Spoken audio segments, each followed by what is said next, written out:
So, should you let high interest rates keep you from buying your dream home? It's time for an expert. Last month, home buyers pounced on purchases when mortgage rates were lower than recent highs of 7%. It weakened home prices for the 6th month in a row. Now, mortgage rates are back up. According to Bankert, the national average for a 30-year fixed mortgage is 7.02% this week. The average 15-year fixed rate is 6.34%. There are a lot of numbers here.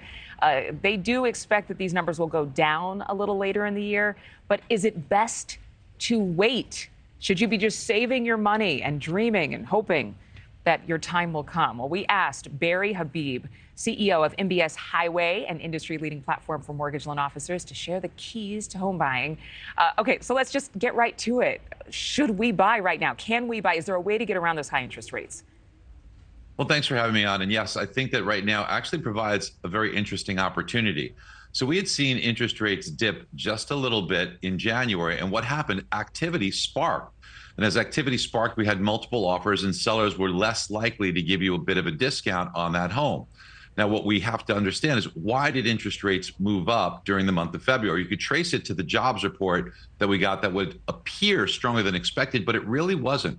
People thought it was a blockbuster jobs report of 517,000, but that actually came from something called a seasonal adjustment.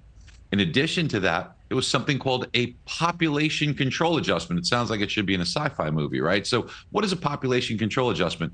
There were some workers that were undocumented that were picked up from 2022 that logically, to me, should have been reattributed to those months in 2022. Instead, they lumped them in to January of 2023. They weren't really created there.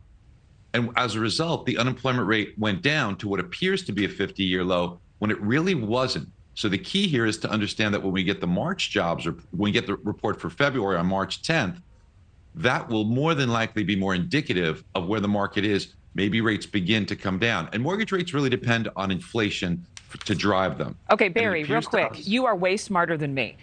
So I want you to tell me, like, bottom line, if I am trying to get a new home and it's just unfathomable to me to have 6% interest rates or 7% interest rates, is there a way that buyers can save the money that they need to afford the home?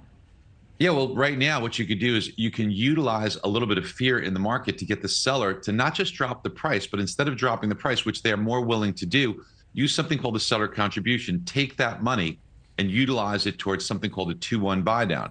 You could bring the rate much further or buy down your rate permanently. Okay. This will allow you to get a rate probably in the 5% range on a permanent basis, or below 5% on what's called a 2-1 buy down. Now, that rate will go up, but if you believe, like we do, that inflation's coming down, that'll give you the opportunity to refinance. You could save tens of thousands of dollars in the price of the home and only spend a small difference in the difference in interest rate. So it's a smart opportunity to take advantage of that today, because if you wait till interest rates come down, and we believe strongly that they will by the middle of this year, then you're going to have very much competition, probably driving prices higher. And I think you'd be happier if you took the lower price today, slightly higher rate, than refinance and get the rate you want a little later on. I love it. I love it. You made that so crystal clear. Thank you so much. 2-1 buy down. Google it right now. Barry Habib, thank you. Thank you for watching. Go to newsnationnow.com to find NewsNation on your television provider. And don't forget to click the red subscribe button below to get more of NewsNation's fact-driven, unbiased coverage.